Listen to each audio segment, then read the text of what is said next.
İranın siyasi durumu, coğrafi imkanları nəyə qadirdir o haqda görünür heç kim düşünməmişdi. Bugün Körfəz dövlətlərini iflis vəziyyətinə salmaq, beynəlxalq bazara neft və qazın ixracının qarşısının alınması Körfəz dövlətlərindən, boğazdan da onların keçişinə imkan verilməməsi. Dünya bazarına neftin %20'si Hörmüz boğazından gedir. Dünyada 3 güc mərkəzi var, neft güc mərkəzi. Biri Venezuela'da, Amerika oranı ələ keçirib. İkincisi Körfəz dövlətləridir və onların da əsas keçdiyi yer Hörmüz boğazıdır. Üçüncü də təbii ki Rusiyadır. İndi düşünün, dünya bazarında neftin qiymətləri qalxırsa, bu dövlətlərin dışında, bir də neft ölkələrin dışında hər kəsin iqtisadi durumu getdikcə daha da kəskin sürətlə ağırlaşır. Özellikle Avropa dövlətləri bugün ciddi sarsıntı içərisindədir. İndi Amerika düşünür ki, Çinin də bu konuda ciddi bir problem yaşayacaq. Mən hesab edirəm ki, Çin yaşamayacaq.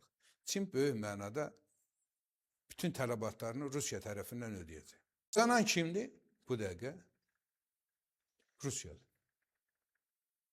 Rusiyadan çox qazanc əldə edən dövlət yoxdur. Bugün savaş İran coğrafyasında baş verirsə, özellikle Boğaz dövlətləri bugün savaşdan əziyyət çəkirsə, dünya iqtisadi cəhətdən daha böyük bir iqtisadi savaşın içərisində çökmək üzrədir. Deməli, artıq dünya savaşı baş vermişdir. Bütün dünya dövlətləri bu savaşdan etkilənir. Hətta elə bir etkilənmək ki, o böyük dövlətlərin, iqtisadi qüdrətli dövlətlərin iqtisadiyyatın darmadağın olmasına gətirə bilər. Belə bir sual qarşısında bugün sorumlu kimdir? Amerika. Amerikanın da bir nömrəli figürü kimdir? Trump. Trump'ı savaşa sürükləyən kimdir? Netanyahu, İsrail'dir. Özləri deyir ki, biz savaşmaq istəmirdik, İsrail başladı, biz məcbur getdik. Yeri gəlmişkən bu Uyutkovun açıklamasını gördünüz də. Deyir, bir bombalıq ölkədir İsrail. Bəli. Biz oranı qorumalıyıq, yəni ki, İsrail imkan vermiyor olmaz, bombanı atsınlar. Herhalde həm də düşünür ki, söhbət bəlkə nükleer bombasından gelir. İsraildə həm də siyasi vəziyyət ağırdır. İstənilən zaman orada partlayış ola bilər. Bəli. Siyasi deprem ola bilər orada. Darmadağın dağıla bilər. Netanyahu böyle dağıdır da İsrail'də. Netanyahu tək İsraili dağıtmır. Mən hesab edirəm ki, Netanyahun bugün Amerika Birləşik Devletlərinə vurduğu zərbəni heç kim vurmuyor.